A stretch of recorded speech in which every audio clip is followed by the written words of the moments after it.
Public ಸರ್ವಿಸ್ಗೆ ಸಂಬಂಧಪಟ್ಟ ಹಾಗೆ ಗೌರ್ಮೆಂಟ್ ಒಂದು ನೋಟಿಫಿಕೇಷನ್ ಅಥವಾ ರಿಕ್ರೂಟ್ಮೆಂಟ್ ಪ್ರೊಸೆಸ್ಗೆ ಸಂಬಂಧಪಟ್ಟ ಹಾಗೆ notification ಹೊರಡಿಸುತ್ತೆ.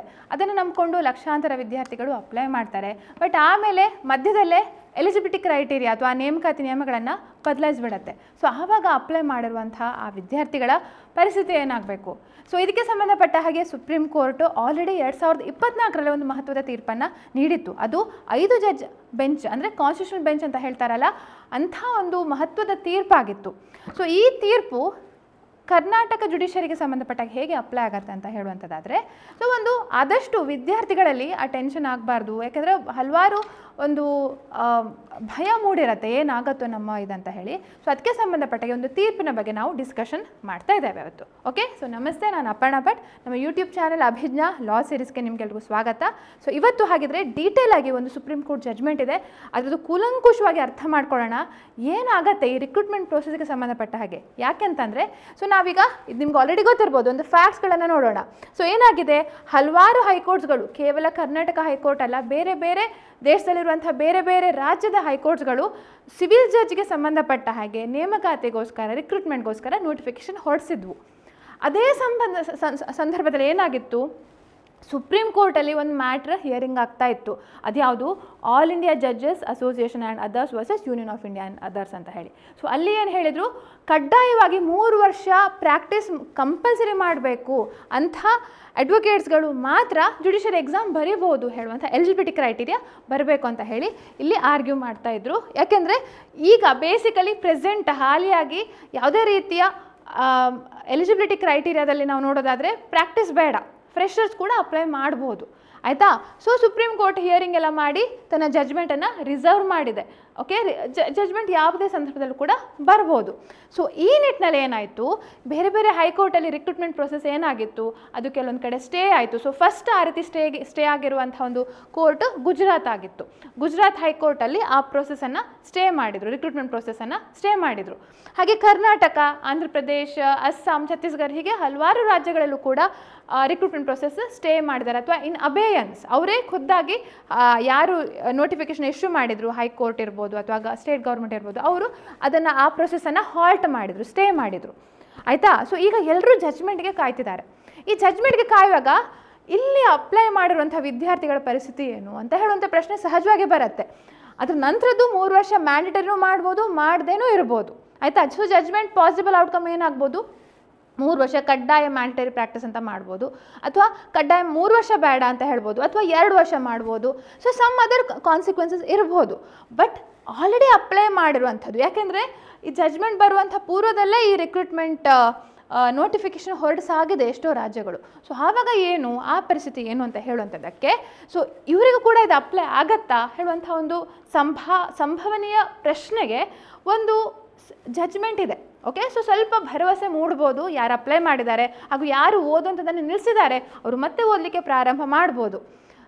I am not saying about supreme court judgment ಈ ಕೇಸಲ್ಲಿ ಬಂದಿದೆ ಅಂತ ಹೇಳ್ತಾ ಇಲ್ಲ, ಬಟ್ ನಮ್ಮ ರಿಕ್ರೂಟ್ಮೆಂಟ್ ಪ್ರೋಸೆಸ್ಗೆ ಸಂಬಂಧಪಟ್ಟ ಹಾಗೆ ಪಾಸಿಬಲ್ ಮುಂದೆ ಈ ರಿಕ್ರೂಟ್ಮೆಂಟ್ ಪ್ರೋಸೆಸ್ ಅಫೆಕ್ಟ್ ಆಗುತ್ತಾ ಇಲ್ವಾ ಅಂತ ಹೇಳೋದಕ್ಕೆ ಆಲ್ರೆಡಿ ಒಂದು ಜಡ್ಜ್ಮೆಂಟ್ ಇದೆ. ಅದರ ಪ್ರಕಾರ ರಿಕ್ರೂಟ್ಮೆಂಟ್ ಪ್ರೋಸೆಸನ್ನು ಮಧ್ಯದಲ್ಲಿ ಎಲಿಜಿಬಿಲಿಟಿ ಕ್ರೈಟೀರಿಯಾನ ಚೇಂಜ್ ಮಾಡಲಿಕ್ಕಿಲ್ಲ ಅಂತ ಹೇಳಿದ್ದಾರೆ. But subject to some exceptions ಯಾವಾಗಲೂ ಇರುವಂಥದ್ದೇ. ಬಟ್ 90% ಆ ಒಂದು ರೂಲನ್ನು ನಾವು ನೋಡ್ಬೋದು. ಸೊ ನೋಡಿ, ಯಾವ ಕೇಸ್ ಅಂತಂದರೆ Tej Prakash Pathak versus high court of Rajasthan ಅಂತ ಹೇಳಿ, ನೀವು ಕೂಡ ಅದನ್ನು ಚೆಕ್ ಮಾಡಿ ನೋಡ್ಬೋದು. ಲೈವ್ ಲಾದಲ್ಲೂ ಕೂಡ ಇದೆ, ಹಾಗೂ SSC ಆನ್ಲೈನ್ ಎಲ್ಲ ಇದರಲ್ಲೂ ಕೂಡ ಸಿಗುತ್ತೆ. 2020 reportable in 2025 second volume SCC first ಪೇಜಲ್ಲೇ ಈ ಕೇಸ್ ರಿಪೋರ್ಟ್ ಆಗಿರುವಂಥದ್ದು. 5 ಜನ ಬೆಂಚ್, 5 ಜಡ್ಜಸ್ ಇರುವಂಥ bench. So justice doctor DY Chandrachud, ಹಾಗೆ ಆಗ ಚೀಫ್ ಜಸ್ಟಿಸ್ ಆಗಿದ್ದರು, ಹಾಗೆ justice Hrishikesh Roy, justice PS Narasimha, justice Pankaj Mithal ಹಾಗೂ ಜಸ್ಟಿಸ್ ಮನೋಜ್ ಮಿಶ್ರಾ. ಡಿಸಿಷನ್ ನೋಡಿ 7 ನವಂಬರ್ 2024 ಆದಂಥದ್ದು, ಕಳೆದ ವರ್ಷದಲ್ಲಿ 2024 ಆಗಿರುವಂಥ ಜಡ್ಜ್ಮೆಂಟ್. ಸೊ ವೆರಿ ಮಹತ್ವ ಇರುವಂಥ ಜಡ್ಜ್ಮೆಂಟ್, ಯಾಕೆಂದರೆ 5 ಜನ ಸೇರಿ ಡಿಸೈಡ್ ಮಾಡಿರುವಂಥದ್ದು. ಸೊ 5 ಜನ ಅಂದ್ಕೊಳ್ಳಿ, it is set to be constitutional bench ಅಂತ ಹೇಳುವಂಥದ್ದು. ಸೊ ಇದನ್ನು ನಾವು ಅರ್ಥ ಮಾಡ್ಕೊಳ್ಳೋಣ, ಹೇಗೆ ನಮ್ಮ ಕೇಸಿಗೆ ಇದು ಅಪ್ಲೈ ಆಗುತ್ತಾ ಇಲ್ವಾ ಅಂತ ಹೇಳುವಂಥದ್ದನ್ನು. ಓಕೆ, ಸೊ ನೋಡಿ, ಬೇಸಿಕಲಿ ಈ ಕೇಸ್ ಅಷ್ಟೇ ಅಲ್ಲ, ಎಲ್ಲ ಮೋಸ್ಟ್ ಆಫ್ ದಿ ಈ ಸರ್ವಿಸ್ ರಿಕ್ರೂಟ್ಮೆಂಟ್ಗೆ ಸಂಬಂಧಪಟ್ಟ ಹಾಗೆ ಒಂದು ಪ್ರಿನ್ಸಿಪಲ್ ಇದೆ. ಅದೇನಂತಂದರೆ, the rules of the game must not be change mid way or after the game has been played. ಅಂದರೆ ಏನು, ಒಂದು ಆಟ ಇರುತ್ತೆ, ಆಟಕ್ಕೆ ಸಂಬಂಧಪಟ್ಟ ಹಾಗೆ ರೂಲ್ಸ್ ಇರುತ್ತೆ.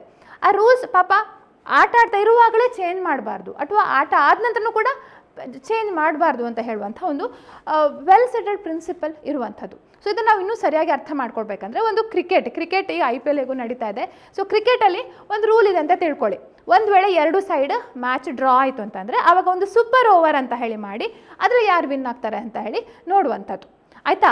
ಈಗ ಏನು ಮಾಡಿದ್ರು, ಮ್ಯಾಚೆಲ್ಲ ಆಡಿದ್ದಾರೆ, ಈಗ ಒಂದು ಸೀಸನಲ್ಲಿ ಹಲವಾರು ಜನ ಮ್ಯಾಚ್ ಆಡಿದ್ದಾರೆ, ಟೈ ಆದಂತಹ ಕೆಲವರು ಸೂಪರ್ ಓವರ್ ಮಾಡಿ ಅದರಲ್ಲಿ ಕೆಲವರು ವಿನ್ ಆದರು, ಕೆಲವರು ಸೋತರು. ಬಟ್ ಇನ್ ದಿ ಮಿಡ್ ವೇಯಲ್ಲಿ ಮಧ್ಯದಲ್ಲಿ ಏನು ಮಾಡಿದರು, ಒಂದು ಸೂಪರ್ ಓವರ್ ಬೇಡ, ಬೆಸ್ಟ್ ಆಫ್ 3 ಸೂಪರ್ ಓವರ್ಸ್ ಮಾಡೋಣ ಇವತ್ತಿಂದ ಅಂತ ಹೇಳ್ಕೊಂಡು ದೇ ಸೆಡ್ ದ್ಯಾಟ್. ಓಕೆ, ಅಂದರೆ ಯಾರು 3 ಸೂಪರ್ ಓವರಲ್ಲಿ ವಿನ್ ಆಗ್ತಾರೆ ಅವರು ಮೇ ಬಿ ಅವರನ್ನು ವಿನ್ನರ್ ಅಂತ ಮಾಡೋಣ ಅಂತ ಹೇಳಿ, ಯಾರು ಬೆಸ್ಟ್ ಪ್ಲೇ ಮಾಡಿದ್ದಾರೆ ಆ 3 ಸೂಪರ್ ಓವರಲ್ಲಿ. So this is the changing of rule in the mid way, ಮಧ್ಯದಲ್ಲಿ ಚೇಂಜ್ ಮಾಡುವಂಥ ಒಂದು ರೂಲ್ ಅಂತ ಹೇಳಿ ಹೇಳ್ಬೋದು. ಸೊ ಅದಕ್ಕೆ ಹೇಳುವಂಥದ್ದು, whether it is a cricket or a career, cricket ಇರ್ಬೋದು ಅಥವಾ ಕೆರಿಯರ್ ಇರ್ಬೋದು, ರೂಲ್ಸನ್ನು ಮಧ್ಯದಲ್ಲಿ ಚೇಂಜ್ ಮಾಡುವಂಥದ್ದು it's unfair. Principle the rule of fairness ಅಥವಾ the rule of the principle of legitimate expectation ಅಂತ ಹೇಳುವಂಥ ಪ್ರಿನ್ಸಿಪಲ್ಸ್ಗಳಿವೆ. ಅವುಗಳಿಗೆ ಸಂಬಂಧಪಟ್ಟ ಹಾಗೆ ನಾರ್ಮಲಿ ರಿಕ್ರೂಟ್ಮೆಂಟ್ ಪ್ರೋಸೆಸ್ನ ಅಥವಾ ಸ್ಟಾರ್ಟ್ ಆದ ನಂತರ ಅದರ ನೇಮಕಾತಿ ನಿಯಮಗಳನ್ನು ಚೇಂಜ್ ಮಾಡೋದಿಲ್ಲ. ಅದು ಕೇವಲ 2024ರ ಜಜ್ಮೆಂಟ್ ಅಲ್ಲ, ಹಲವಾರು ಜಜ್ಮೆಂಟ್ಗಳು, ಅದರ ಹಿಂದಿದ್ದಂಥ ಎಲ್ಲ ಜಜ್ಮೆಂಟ್ಸ್ಗಳು ಹೇಳುವಂಥದ್ದು ಅದೇ. ಆದರೆ ಅದರಲ್ಲಿ ನಾವು ತುಂಬ ಇರುವಂಥ ಸೂಕ್ಷ್ಮ ವಿಚಾರಗಳನ್ನು ತಿಳ್ಕೊಳ್ಬೇಕು, ಅದನ್ನು ನಾವು ಅರ್ಥ ಮಾಡ್ಕೊಳ್ಳೋಣ. ನೋಡಿ, ಬೇಸಿಕಲಿ ಆ ಕೇಸಲ್ಲಿ ಹೇಳಿರುವಂಥದ್ದು, ಪ್ರಕಾಶ್ ಪಾಠಕ್ ಕೇಸಲ್ಲಿ ಹೇಳಿರುವಂಥ ಪ್ರಿನ್ಸಿಪಲ್ ಇದು. ಈ ಪಬ್ಲಿಕ್ ಸರ್ವಿಸ್ ರಿಕ್ರೂಟ್ಮೆಂಟ್ಗೆ ಸಂಬಂಧಪಟ್ಟ ಹಾಗೆ 2 ರೀತಿಯ ಪ್ರೋಸೆಸ್ ಇರುತ್ತೆ. ಆಯಿತಾ? ಸೊ ಏನದು, ಒಂದು ಸೆಲೆಕ್ಷನ್ ಲಿಸ್ಟಿಗೆ ಹೋಗುವ ತನಕದ ಒಂದು ಪ್ರೋಸೆಸ್, ಇನ್ನೊಂದು ಆ ಸೆಲೆಕ್ಷನ್ ಲಿಸ್ಟಿಂದ ಅಪಾಯಿಂಟ್ಮೆಂಟ್ ಆಗುವಂಥ ಪ್ರೋಸೆಸ್. ಸೊ ಸೆಲೆಕ್ಷನ್ ಲಿಸ್ಟಿಗೆ ಹೋಗುವಂಥ ಪ್ರೋಸೆಸ್ ಏನು, what is that? So it's prescribes the eligibility criteria, that is essential qualifications ಅಲ್ವಾ. ಈಗ ನೋಟಿಫಿಕೇಷನ್ ಹೊಡ್ಸ್ಕೊಳ್ಳೆ ಏನೇನಾಗುತ್ತೆ, ಇಂತಿಂಥ ಕ್ವಾಲಿಫಿಕೇಷನ್ಸ್ ಇರಬೇಕು, ಇಷ್ಟು ದಿನದಲ್ಲಿ ಅಪ್ಲೈ ಮಾಡಬೇಕು ಹೇಳುವಂಥ ಟೋಟಲ್. ನೀವು ಈಗ ಕೆಲವು ಕಡೆ ಪ್ರಿಲಿಮ್ಸ್ ಇರುತ್ತೆ, ಮೇನ್ಸ್ ಇರುತ್ತೆ, ವೈವಾ ಇರುತ್ತೆ, ಕೆಲವೊಂದು ಕಡೆ ಡೈರೆಕ್ಟ್ ವೈವಾ ಇರುತ್ತೆ ಅಲ್ವಾ. ಸೊ ಆ ವೈವಕ್ಕೆ, ಇಂಟರ್ವ್ಯೂಗೆ, ಆ ಒಂದು ಸೆಲೆಕ್ಷನ್ ಲಿಸ್ಟ್ ಅಂತ ಹೇಳಿ ನಾವು ತಿಳ್ಕೊಳ್ಬೋದು. ಫೈನಲ್ ಹಂತಕ್ಕೆ ಹೋಗುವಂಥದ್ದಕ್ಕೆ ಸೆಲೆಕ್ಟ್ ಆಗಲಿಕ್ಕೆ ಆ ಪ್ರೊಸೆಸ್ ಒಂದು, ಪ್ಲಸ್ ಆ ಸೆಲೆಕ್ಷನ್ ಅದರಲ್ಲಿ ಈಗ ಇನ್ನೂ ಫಿಲ್ಟರ್ ಮಾಡ್ತಾರೆ ಅಲ್ವಾ, ಈ ಸೆಲೆಕ್ಷನ್ ಲಿಸ್ಟಲ್ಲಿ ಆಮೇಲೆ ಇಂಟರ್ವ್ಯೂ ಎಲ್ಲ ಮಾಡಿ ಅವರನ್ನು ಅಪಾಯಿಂಟ್ ಮಾಡ್ತಾರೆ. ಆಯಿತಾ? So one is the process of selection ಅಂತ ಹೇಳ್ತಾರೆ, another is the process of appointment. ಇದೆರಡು ಸರಿಯಾಗಿ ಅರ್ಥ ಮಾಡ್ಕೊಳ್ಬೇಕು. ಯಾಕೆಂದರೆ ಇದನ್ನು ಚೇಂಜ್ ಮಾಡ್ಬೋದು, ಬಟ್ ಇದನ್ನು ಚೇಂಜ್ ಮಾಡಲಿಕ್ಕಿಲ್ಲ, ಬಟ್ ಇದನ್ನು ಚೇಂಜ್ ಮಾಡ್ಬೋದು ಅಂತ ಹೇಳಿ ಎಲ್ಲ ಕೇಸಸ್ಗಳಲ್ಲೂ ಹೇಳಿದ್ದಾರೆ. ಸೊ ಅದು ನಮ್ಮ ಈ 5 ಕಾನ್ಸ್ಟಿಟ್ಯೂಷನಲ್ ಬೆಂಚ್ ಜಡ್ಜಸ್ನ ಒಂದು ಒಮ್ಮತ ಅಂತ ಹೇಳಿ ಹೇಳ್ಬೋದು. ಆಯಿತಾ? ಸೊ ಅದಕ್ಕೋಸ್ಕರ ಈಗ ನಮ್ಮ ಜುಡಿಷರಿ ಪ್ರೊಸೆಸ್ ಯಾವ ಹಂತದಲ್ಲಿದೆ, ಈ ಪ್ರೊಸೆಸಲ್ಲಿದೆ, ಈ ಪ್ರೊಸೆಸಲ್ಲಿದೆ ಹೇಳುವಂತ ತಿಳ್ಕೊಳ್ಬೇಕು. ಸೊ ಅಲ್ಲಿ ಸ್ಪಷ್ಟವಾಗಿ ಹೇಳ್ತಾರೆ, right to be placed in the select list is different than right to be appointed from select list. ಅಂದರೆ ಇಟ್ಸ್ ಅ ವೆರಿ ಸಿಂಪಲ್, ಇದು ಈ ಪ್ರಿನ್ಸಿಪಲ್ ಅರ್ಥ ಮಾಡ್ಕೊಳ್ಳಿ. ಬೇಸಿಕಲಿ ಏನಾಗುತ್ತೆ, ನೋಟಿಫಿಕೇಷನ್ ಹೊಡ್ಸ್ಕೊಳ್ಳೆ ಏನಾಗುತ್ತೆ, ಸೊ ಅದರಲ್ಲಿ ಎಲ್ಲರೂ ಅಪ್ಲೈ ಮಾಡ್ತಾರೆ ಅಲ್ವಾ. ಸೊ ಅಪ್ಲೈ ಮಾಡಿ may be prelims screening test ಏನಾದರೂ ಆಗುತ್ತೆ. ಸೊ ಅಲ್ಟಿಮೇಟ್ಲಿ ವೈವಾ ಇಂಟರ್ವ್ಯೂ ಅಂತ ಹೇಳಿ ಆಗುವಂಥದ್ದು ಅಲ್ವಾ. ಆಮೇಲೆ ಅಪಾಯಿಂಟ್ಮೆಂಟ್.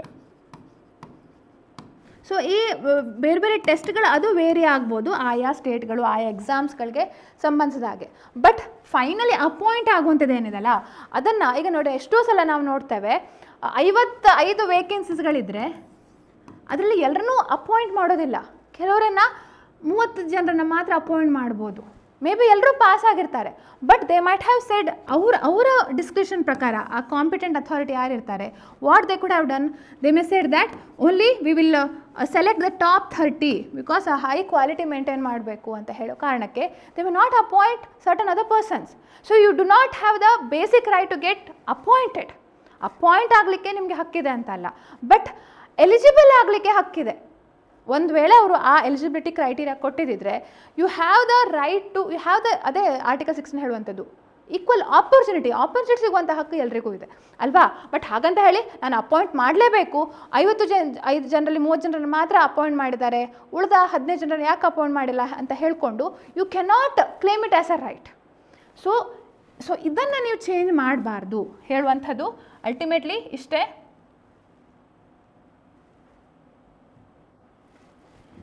ಸೆಲೆಕ್ಷನ್ ಲಿಸ್ಟಿಗೆ ಹೋಗುವ ತನಕ ಏನು ರೂಲ್ಸ್ಗಳನ್ನು ಪ್ರಿಸ್ಕ್ರೈಬ್ ಮಾಡಿರ್ತಾರೆ, ಸೆಲೆಕ್ಷನ್ ಲಿಸ್ಟಿಗೆ ಹೋಗುವ ತನಕದ ರೂಲ್ಸನ್ನು ಏನಾದರೂ ಪ್ರಿಸ್ಕ್ರೈಬ್ ಮಾಡಿರ್ತಾರೆ, ಅಂಥ ರೂಲ್ಸನ್ನು ದೇ ಕೆನಾಟ್ ಚೇಂಜ್, ಮಧ್ಯದಲ್ಲಿ ಚೇಂಜ್ ಮಾಡಲಿಕ್ಕಿಲ್ಲ. ಬಟ್ ಒಂದು ವೇಳೆ ಸೆಲೆಕ್ಷನ್ ಲಿಸ್ಟ್ ಆಯಿತು, ಆಮೇಲೆ ಸೆಲೆಕ್ಷನ್ ಲಿಸ್ಟಲ್ಲಿ ಇದ್ದಾರೆ, ಅಪಾಯಿಂಟ್ಮೆಂಟ್ ಅಲ್ಲ, ಮೇ ಬಿ ಸೆಲೆಕ್ಷನ್ ಲಿಸ್ಟ್ ಅಂದರೆ ಈಗ ಇಂಟರ್ವ್ಯೂಗೆ ಯಾರ್ಯಾರು ಇಂಟರ್ವ್ಯೂಗೆ ಯಾರ್ಯಾರು ಶಾರ್ಟ್ ಲಿಸ್ಟ್ ಆಗಿದ್ದಾರೆ ಅಂತ ಹೇಳುವಂಥ ಇದು. ಸೊ ಇದು ಬೇರೆ ಬೇರೆ ಎಕ್ಸಾಮಿಗೆ ಬೇರೆ ಬೇರೆ ವೇರಿ ಆಗುತ್ತೆ. ಓಕೆ, ಬಟ್ ಈಗ ನಮ್ಮ ರಿಕ್ರೂಟ್ಮೆಂಟ್ ಪ್ರೋಸೆಸ್ನ ಹಂತ ಏನಿದೆ, ಎಲ್ಲ ಹಂತದಲ್ಲೂ ಯಾರಿಗೂ ಪ್ರಿಲಿಮಿನರಿ ಎಕ್ಸಾಮ್ ಕೂಡ ಆಗಿಲ್ಲ ಅಲ್ವಾ. ಬೇಸಿಕ್ ಎಲಿಜಿಬಿಲಿಟಿ ಕ್ರೈಟೀರಿಯಾನೇ ಈ ಹಂತದಲ್ಲಿ ಇರುವಂಥದ್ದು. ಇನ್ನು ಈಗ ಏನಾಗುತ್ತೆ, 3 ವರ್ಷ ಪ್ರಾಕ್ಟೀಸ್ ಇರೋರು ಎಲಿಜಿಬಲ್ ಆಗಬಹುದು, 3 ವರ್ಷ ಪ್ರಾಕ್ಟೀಸ್ ಇಲ್ಲದೆ ಇರೋರು ಎಲಿಜಿಬಲ್ ಆಗದೇ ಇರುವಂಥ ಚಾನ್ಸಸ್ ಇದೆ ಅಲ್ವಾ. ಸೊ ಎಲಿಜಿಬಿಲಿಟಿ ಕ್ರೈಟೀರಿಯಾನ ಚೇಂಜ್ ಮಾಡಿದ್ದಾರೆ ಮಧ್ಯದಲ್ಲೇ, ಮಾಡಿದ್ದಾರೆ ಅಂತ ಹೇಳಿದ್ದು, ಇನ್ನೂ ಜಡ್ಜ್ಮೆಂಟ್ ಬಂದಿಲ್ಲ. ಒಂದು ವೇಳೆ ಮಾಡಿದರೂ ಸಹ ಅದು ಈ ವರ್ಷದವರೆಗೆ ಅಪ್ಲೈ ಆಗಲಿಕ್ಕಿಲ್ಲ. Because the constitutional bench judgment itself says that. ಅದು ಒಂದೇ ಜಡ್ಜ್ಮೆಂಟ್ ಅಲ್ಲ, ಅದ್ರ ಬೇಸ್ ಆಗಿ ಹಲವಾರು, ಇತ್ತೀಚೆಗೆ ಐ ಥಿಂಕ್ ಏಪ್ರಿಲ್ 9ಕ್ಕೆ ಇನ್ನೊಂದು ಜಡ್ಜ್ಮೆಂಟ್ ಬಂತು, ಪಂಜಾಬ್ ಸಂಬಂಧಪಟ್ಟ ಹಾಗೆ, ಪೊಲೀಸ್ ರಿಕ್ರೂಟ್ಮೆಂಟ್ಗೆ ಸಂಬಂಧಪಟ್ಟ ಹಾಗೆ, ಆಯಿತಾ. ಸೊ ಇದನ್ನು ನಾವು ಮತ್ತೆ ನೋಡೋಣ ಕೂಲಂಕುಷವಾಗಿ. ಸೊ ಏನು ಬೇಸಿಕಲಿ ಹೇಳ್ತಾರೆ ಅಂತಂದರೆ, ನೋಡಿ ಕೇಸ್ ಯಾವುದು, it's a very interesting case ಅಂತಲೇ ಹೇಳ್ಬೋದು. ನೋಡಿ ಏನಾಗುತ್ತೆ ಅಂತಂದರೆ, ಈ ಕೇಸನ್ನು ನಾವು ಡಿಸ್ಕಷನ್ ಮಾಡ್ತಾ ಇದ್ದೇವೆ, ಆಯಿತಾ, 5 ಜಡ್ಜ್ನ bench. But originally it started from 3 judge bench, same facts, 3 judge bench ಇತ್ತು, ಅವರು ಅದನ್ನು ರೆಫರ್ ಮಾಡಿದರು 5 ಜಡ್ಜ್ ಬೆಂಚ್ಗೆ ಕನ್ಸಿಡರ್ ಮಾಡಿ ಸಮ್ ವಿಷಯಗಳನ್ನು ನಾವು ತಿಳ್ಕೊಳ್ಬೇಕು ಅಂತ ಹೇಳುವಂಥ ಕಾರಣಕ್ಕೆ 5 ಜನ ಬೆಂಚಸ್ನ ಜಡ್ಜ್ಗೆ ರೆಫರ್ ಮಾಡಿದರು, 5 ಜನ ಜಡ್ಜಸ್ ಇರುವಂಥ ಬೆಂಚ್ಗೆ ರೆಫರ್ ಮಾಡಿದರು. ಸೊ ಇದು ಎಲ್ಲಿ ಪ್ರಾರಂಭ ಆಯ್ತು ಅಂತಂದರೆ, ರಾಜಸ್ಥಾನ್ ಕೇಳಿರ್ಬೋದು, ರಾಜಸ್ಥಾನ್ ಹೈಕೋರ್ಟು ಒಂದು ರಿಕ್ರೂಟ್ಮೆಂಟ್ ಪ್ರೋಸೆಸನ್ನು ಪ್ರಾರಂಭ ಮಾಡಿತ್ತು. Okay, not for judges but translators ಹೇಳುವಂಥ ಒಂದು ಇದಕ್ಕೆ ರಾಜಸ್ಥಾನ್ ಜಡ್ಜಸ್ ರಿಕ್ರೂಟ್ಮೆಂಟ್ ಪ್ರೊಸೆಸನ್ನು ಪ್ರಾರಂಭ ಮಾಡಿತ್ತು. ಸೊ ಲೆಟ್ಸ್ ಸಿ ಅದೇನಂತ ಹೇಳಿ. ಸೊ ನೋಡಿ, 2002ಕ್ಕೆ ಒರಿಜಿನಲ್ ರೂಲ್ಸ್ ಇತ್ತು, ರಾಜಸ್ಥಾನ್ ಹೈಕೋರ್ಟ್ ಸರ್ವಿಸ್ ರೂಲ್ಸ್ ಅಂತ ಇತ್ತು. 2004ಕ್ಕೆ ಅಮೆಂಡ್ಮೆಂಟ್ ಮಾಡ್ತು, ಮತ್ತು 2009ಕ್ಕೆ ಅಮೆಂಡ್ಮೆಂಟ್ ಮಾಡ್ತು. ಮೇನಾಗಿ 2009-17-9ಕ್ಕೆ ಒಂದು ನೋಟಿಫಿಕೇಶನ್ ಹೊರಡಿಸ್ತು ಟ್ರಾನ್ಸ್ಲೇಟರ್ಗೆ ಸಂಬಂಧಪಟ್ಟ ಹಾಗೆ, ಆಯಿತಾ. ನಾವು ಟ್ರಾನ್ಸ್ಲೇಟರ್ಸ್ಗಳನ್ನು ಅಪಾಯಿಂಟ್ ಮಾಡ್ತೇವೆ ಸೆಲೆಕ್ಷನ್ನ, ಸೊ ಅದಕ್ಕೆ ಸಂಬಂಧಪಟ್ಟಿಗೆ ನೋಟಿಫಿಕೇಶನ್ ಹೊರಡಿಸಿದ್ದೇವೆ ಅಂತ ಹೇಳಿ. ಸೊ ಎಕ್ಸಾಮು ಆಯಿತು, 2009ರಲ್ಲಿ ಎಕ್ಸಾಮ್ ಆಯಿತು, 21 ಜನ ಎಕ್ಸಾಮ್ ಬರೆದ್ರು. ಆ 21 ಜನ ಎಕ್ಸಾಮ್ ಬರೆದವರಲ್ಲಿ ಬರೀ 3 ಜನ ಪಾಸಾದರು. ಯಾಕೆಂತಂದರೆ ಚೀಫ್ ಜಸ್ಟಿಸ್ ಹೇಳಿದ್ರಂತೆ, ಹಿ ಹ್ಯಾಡ್ ಆರ್ಡರ್ ದ್ಯಾಟ್ 75% ಯಾರು ತೊಗೊಂಡಿದ್ರು ಅವರನ್ನು ಮಾತ್ರ ಎಲಿಜಿಬಲ್ ಮಾಡಿ ಅಂತ ಹೇಳಿದರು. ಓಕೆ, ಸೊ ಆ 75% ಮಾರ್ಕ್ಸ್ ಸಮ್ವೇರ್ ಮೊದಲಿತ್ತು, earlier it was there, but in between ಅದು ಅಮೆಂಡ್ಮೆಂಟ್ ಆಗಿಬಿಟ್ಟಿತ್ತು. 75% ಅಂತ ಇವರಿಗೆ ಗೊತ್ತಿರಲಿಲ್ಲ ಮಿನಿಮಮ್ ಮಾರ್ಕ್ಸ್ ಬೇಕಂತ ಹೇಳಿ. ಬಟ್ ಆ 75% ಏನಾಯಿತು, ಅದನ್ನು ಫೈನಲ್ ಲಿಸ್ಟಿಗೆ, ಫೈನಲ್ ಅಪಾಯಿಂಟ್ಮೆಂಟ್ಗೆ ಅವ್ರು ಕನ್ಸಿಡರ್ ಮಾಡಿದರು. ಇಲ್ಲಿ ತನಕ ಅಲ್ಲ, ಬಟ್ ಫೈನಲ್ ಲಿಸ್ಟಿಗೆ CJ ಹೇಳಿದ್ರು 75% ಮಾರ್ಕ್ ಇರಬೇಕು, ಆವಾಗ ವಿಲ್ ಅಪಾಯಿಂಟ್ ಅಂತ ಹೇಳಿ. ಸೊ ಹಾಗೆ 75% ತೊಗೊಂಡವರು ಬರೀ 3 ಜನ ಆಗಿದ್ದರು. 21 ಜನರಲ್ಲಿ 3 ಜನ ಸೆಲೆಕ್ಟ್ ಆದರು, ಅಪಾಯಿಂಟ್ ಆದರು. ಸೊ ಇದನ್ನು ಚಾಲೆಂಜ್ ಮಾಡಿದರು, ರಾಜಸ್ಥಾನ್ ಹೈಕೋರ್ಟಲ್ಲಿ ಚಾಲೆಂಜ್ ಮಾಡಿದರು. ಸೊ ರಾಜಸ್ಥಾನ್ ಹೈಕೋರ್ಟ್ ಏನು ಹೇಳ್ತು, ಯಾರು ಎಂಪ್ಲಾಯರ್ ಇರ್ತಾರಲ್ಲ, ಯಾರು ಕೆಲಸ ನೀಡ್ತಿರ್ತಾರೆ, ಅವರಿಗೆ ಒಂದು ಸ್ಟ್ಯಾಂಡರ್ಡ್ ಫಿಕ್ಸ್ ಮಾಡುವಂಥ ಅಧಿಕಾರ ಇದೆ. They have the right to fix higher bench ಮಾರ್ಕನ್ನು ಫಿಕ್ಸ್ ಮಾಡುವಂಥ ಅಧಿಕಾರ ಇದೆ ಅಂತ ಹೇಳಿದರು. ಸೊ ಅದಕ್ಕೋಸ್ಕರ ಸುಪ್ರೀಂ ಹೈಕೋರ್ಟಲ್ಲಿ ಅದನ್ನು ಡಿಸ್ಮಿಸ್ ಮಾಡಿದರು. ಹೈಕೋರ್ಟಿಂದ ಡಿಸ್ಮಿಸ್ ಮಾಡಿದ್ಕೊಳ್ಳೋ ಏನಾಯಿತು, ಸುಪ್ರೀಂ ಕೋರ್ಟ್ಗೆ ಬಂತು, 3 ಜಡ್ಜ್ ಬೆಂಚ್ಗೆ ರೆಫರ್ ಮಾಡಿದರು. ಆ 3 ಜಡ್ಜ್ ಬೆಂಚ್ಗೆ ರೆಫರ್ ಮಾಡಿದಾಗ ಏನಾಯಿತು, ಅಲ್ಲಿ ಹೇಳಿದರು, ಅಲ್ಲಿ ಅದರ ಹಿಂದೆ ಒಂದು ಮಂಜುಶ್ರೀ ಹೇಳುವಂಥ ಒಂದು ಕೇಸ್ ಇತ್ತು. ಅದರ ಹಿಂದಿನ ಒಂದು ಜಡ್ಜ್ಮೆಂಟನ್ನು ಅವರು ಕನ್ಸಿಡರ್ ಮಾಡಲಿಲ್ಲ ಹೇಳುವಂಥ ಕಾರಣಕ್ಕೆ ಇನ್ನೂ ಒಂದು ಲಾರ್ಜರ್ ಬೆಂಚ್ನ ಕನ್ಸಿಡರೇಷನ್ ಬೇಕು ಅಂತ ಹೇಳಿ ಇನ್ನು 5 ಜಡ್ಜ್ ಬೆಂಚ್ಗೆ ರೆಫರ್ ಮಾಡಿದರು, ಆಯಿತಾ. ಸೊ ಅದರ ಹಿನ್ನೆಲೆ, ಈ ಕೇಸ್ನ ಹಿನ್ನೆಲೆ ಇಷ್ಟು. So similar to high court recruitment ಪ್ರೋಸೆಸ್ಗೆ ಸಂಬಂಧ ಇರುವಂಥ ಕೇಸ್ ಅಂತ ಹೇಳ್ಬೋದು. ಸೊ ಇದನ್ನು ನಾವು ನೋಡಬೇಕಾದ್ರೆ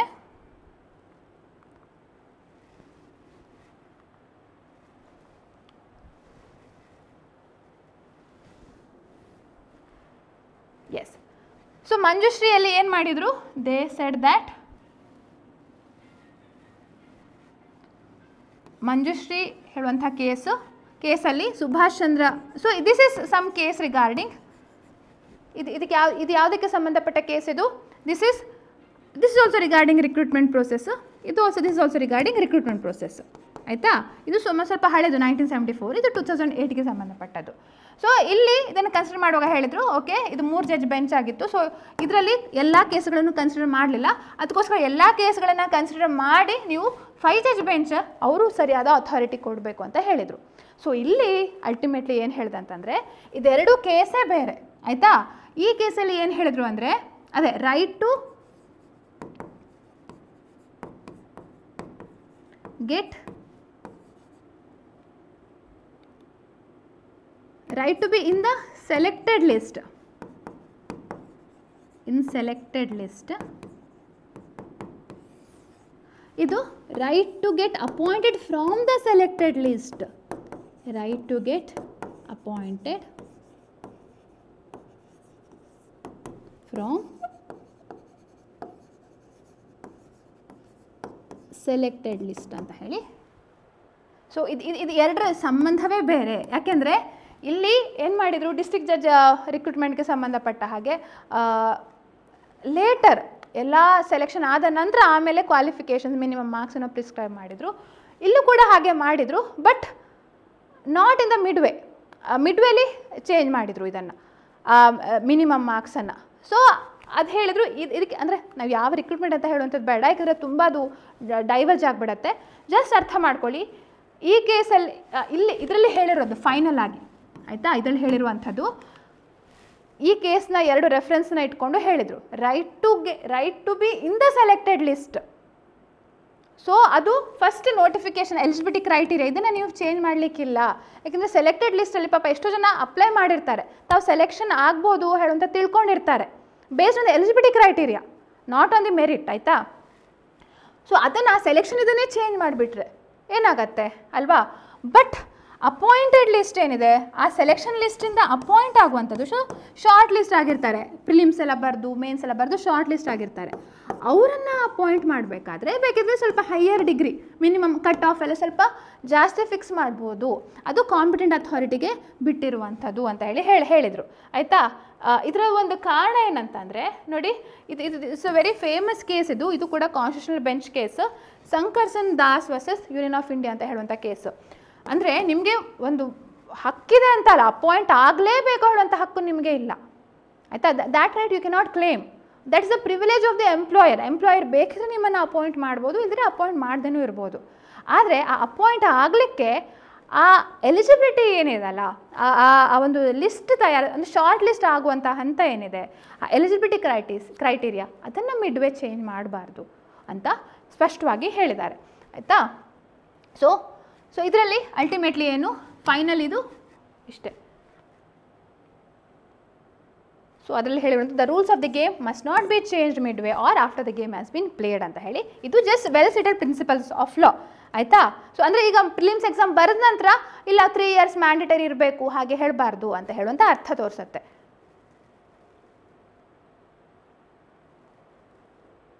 ಸೊ ಹಾಗಾದರೆ ರಿಕ್ರೂಟ್ಮೆಂಟ್ ಪ್ರೋಸೆಸ್ ಅಂದರೆ ಏನು ಹೇಳುವಂಥದ್ದು? So it consist of various steps ಅಲ್ವಾ? ಅಪ್ಲಿಕೇಶನ್ ಇನ್ವೈಟ್ ಮಾಡುವಂಥದ್ದು, scrutiny of applications, rejection of defective applications. So ನಾವಿನ್ನು ಇದೇ ಹಂತದಲ್ಲಿ ಇದ್ದೇವೆ. ಸೊ ಇನ್ನೂ ಆ ಬೇಸಿಕ್ ಹಂತದಲ್ಲೇ ಎಕ್ಸಾಮ್ ಕೂಡ ಕಂಡಕ್ಟ್ ಆಗಿಲ್ಲ. ಸೊ ವಿ ಡೆಫಿನೆಟ್ಲಿ ಒಂದು ವೇಳೆ 3 ವರ್ಷ ಮ್ಯಾಂಡೇಟರಿ ಮಾಡ್ತು ಅಂತ ಆದರೂ ಸಹ ನಮ್ಮ supreme court we are falling under this category, ನಾವು ಈ ಕ್ಯಾಟಗರಿಲಿ ಫಾಲ್ ಆಗಬಹುದು. ಆಯಿತಾ? ಹಾಗಂತ ಹೇಳಿ ಚೇಂಜ್ ಮಾಡಲೇಬಾರ್ದು ಅಂತ ಅಲ್ಲ, ಅನ್ಲೆಸ್ ರೂಲ್ಸ್ ಕೆಲವೊಂದು ಬೇರೆ ರೂಲ್ಸ್ ಇದ್ದರೆ ಚೇಂಜ್ ಮಾಡ್ಬೋದು ಅಂತ ಹೇಳುವಂಥದ್ದು, ಅಥವಾ ಅಡ್ವರ್ಟೈಸ್ಮೆಂಟ್ ನೋಟಿಫಿಕೇಷನ್ ಅಡ್ವರ್ಟೈಸ್ಮೆಂಟಲ್ಲೇ ಹಾಗೆ ಚೇಂಜ್ ಮಾಡ್ಬೋದು ಅಂತ ಹೇಳಿದರೆ ಆವಾಗ ಚೇಂಜ್ ಮಾಡ್ಬೋದು. ಸೊ ನಮ್ಮ ಕೇಸಿಗೆ ಸಂಬಂಧಪಟ್ಟ ಹಾಗೆ ಇಟ್ ಇಸ್ ಸಬ್ಜೆಕ್ಟ್ ಟು, ಯಾಕೆಂದರೆ ಅದೇ ಸುಪ್ರೀಂ ಕೋರ್ಟ್ ಆರ್ಡರ್ ಪ್ರಕಾರ ರಿಕ್ರೂಟ್ಮೆಂಟ್ ಸ್ಟಾರ್ಟ್ ಮಾಡಿದ್ದಾಗಿತ್ತು. It's subject to supreme court judgment ಅಂತ ಇತ್ತು, ಬಟ್ ಈ ಸುಪ್ರೀಂ ಕೋರ್ಟ್ ಜಜ್ಮೆಂಟ್ ಅಲ್ಲ, ಬೇರೆ supreme court judgment. So we cannot directly say 100% ನಮಗೆ 3 ಇಯರ್ಸ್ ಮ್ಯಾಂಡೇಟರಿ ಪ್ರಾಕ್ಟೀಸ್ ಮಾಡಲಿಕ್ಕೆ ಅಂದರೆ ಆ ಒಂದು ಅಪ್ಲೈ ಆದರೂ ಸಹ ಆ ರೂಲು ಈ ವರ್ಷದ ರಿಕ್ರೂಟ್ಮೆಂಟ್ ಪ್ರೊಸೆಸ್ಗೆ ಅಪ್ಲೈ ಆಗೋದಿಲ್ಲ ಅಂತ ಹೇಳಲಿಕ್ಕೆ ಸಾಧ್ಯ ಇಲ್ಲ.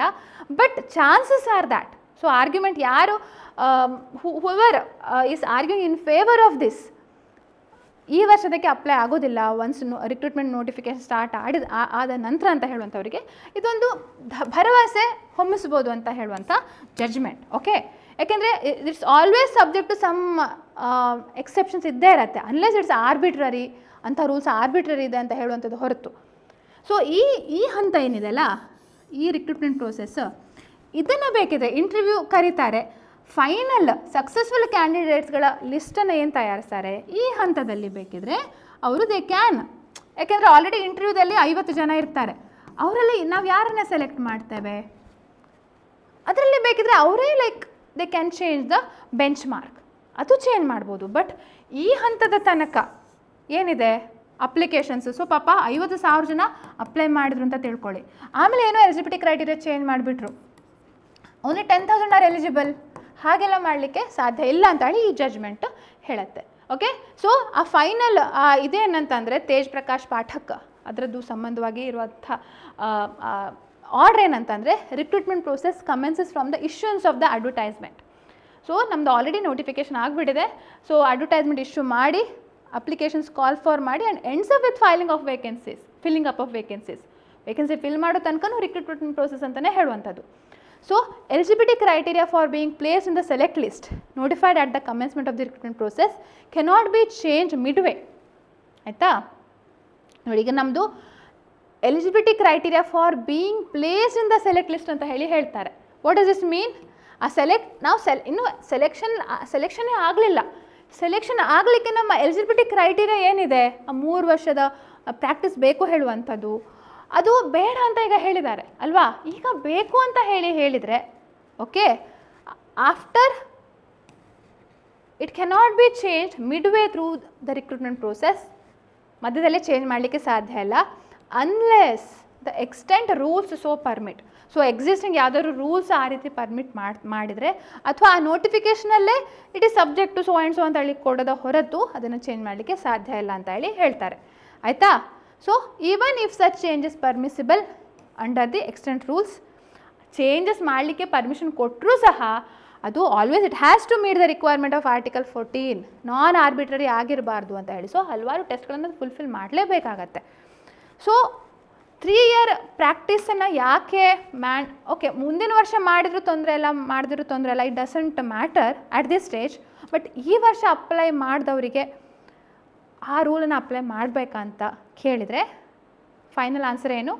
ಈ ಜಡ್ಜ್ಮೆಂಟ್ ಪ್ರಕಾರ ಹಾಗೆ ಅಪ್ಲೈ ಮಾಡಬಾರ್ದು, ಯಾಕೆಂದರೆ ರಿಕ್ರೂಟ್ಮೆಂಟ್ ಪ್ರೋಸೆಸ್ ಆಲ್ರೆಡಿ ಪ್ರಾರಂಭ ಆಗಿಬಿಟ್ಟಿದೆ, ಅದಕ್ಕೋಸ್ಕರ ಆ ರೂಲನ್ನ ಅಪ್ಲೈ ಮಾಡಬಾರ್ದು ಅಂತ ಹೇಳುವಂಥ ಒಂದು ಆರ್ಗ್ಯುಮೆಂಟ್, ಅದರ ಪರವಾಗಿ ಒಂದು ಸೈಟೇಷನ್ನ ನಿಮ್ಮ ಮುಂದೆ ಹೇಳಲಿಕ್ಕೆ ಇಷ್ಟಪಡ್ತಿದ್ದೇನೆ. ಸೊ ದ್ಯಾಟ್ ನೀವು ನಿಮ್ಮ ಒಂದು ಭವಿಷ್ಯದ ಬಗ್ಗೆ ಡಿಸೈಡ್ ಮಾಡ್ಬೋದು. ನೆಕ್ಸ್ಟ್ ನಾನು ಇನ್ನೂ ಓದಬೇಕಾ ಬೇಡವಾ, ಇನ್ನು ನನ್ನ ಎಕ್ಸಾಮ್ ಎಷ್ಟು ಸಮಯ ಮುಂದೆ ಹೋಗುತ್ತೋ ಹೇಳುವಂಥ ಒಂದು ಆ ಕಾರಣಕ್ಕೆ ಸಂಬಂಧಪಟ್ಟ ಹಾಗೆ ನಿಮಗೆ ಒಂದು ಸಣ್ಣದಾದ ಒಂದು ಅಂದಾಜು ಸಿಗುತ್ತೆ. ಓಕೆ, ಸೊ ಇದೇ judgment it was relied very recently 2025 supreme ಕೋರ್ಟ್ನ ಜಡ್ಜ್ಮೆಂಟೇ. It's in Prabhjot Kaur versus state of Punjab and others. So ಇದರಲ್ಲೂ ಕೂಡ ರಿಲೈ ಮಾಡಿದ್ದಾರೆ.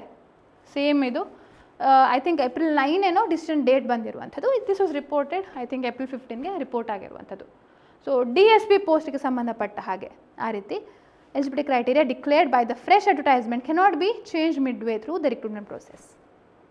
ಓಕೆ, ಎಸ್, ಐ ಹೋಪ್ ಸ್ವಲ್ಪ ಮಟ್ಟಿಗೆ ನಿಮ್ಮ ಡೌಟ್ಸನ್ನು ಕ್ಲಿಯರ್ ಮಾಡಿದ್ದೇನೆ ಅಂದ್ಕೊಂಡಿದ್ದೇನೆ. ಏನು ರಿಕ್ರೂಟ್ಮೆಂಟ್ ಪ್ರೋಸೆಸ್ಸು ಹೀಗೆ ಚೇಂಜ್ ಮಾಡ್ಬೋದಾ ಹೇಳುವಂಥ ಪ್ರಶ್ನೆಗೆ ಸಣ್ಣದಾದಂಥ ಒಂದು ಪ್ರಯತ್ನ ಮಾಡಿದ್ದೇನೆ.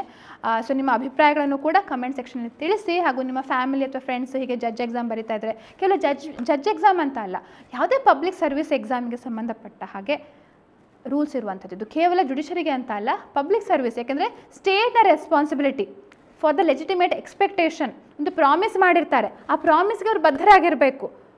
ಪ್ರಾಮಿಸ್ ಈಗ ಒಂದು ನೋಟಿಫಿಕೇಶನ್ ಹೊಡ್ಸ್ಕೊಳ್ಳಿ, ಎಷ್ಟೋ ಜನರಿಗೆ ಎಕ್ಸ್ಪೆಕ್ಟೇಷನ್ ಬರುತ್ತೆ. ಈಗ ಫ್ರೆಶರ್ಗೂ ಕೂಡ ನಾವು ಅಪ್ಲೈ ಮಾಡ್ಬೋದು ಹೇಳುವಂಥ ಒಂದು ಎಕ್ಸ್ಪೆಕ್ಟೇಷನ್ ಬರುತ್ತೆ. ಅದನ್ನು ಮಧ್ಯದಲ್ಲಿ ಚೇಂಜ್ ಮಾಡಿದರೆ ಆವಾಗ ಏನಾಗುತ್ತೆ, the principle of legitimate expectation ಹೇಳುವಂಥ ಒಂದು ಆ ಕಾನ್ಸೆಪ್ಟು ಅದಕ್ಕೆ ಧಕ್ಕೆ ತಂದಾಗಿ. ಓಕೆ, ಸೊ ಪಾಸಿಬಲಿ ಆ ರೀತಿ ಚೇಂಜ್ ಮಾಡಲಿಕ್ಕೆ ಇಲ್ಲ.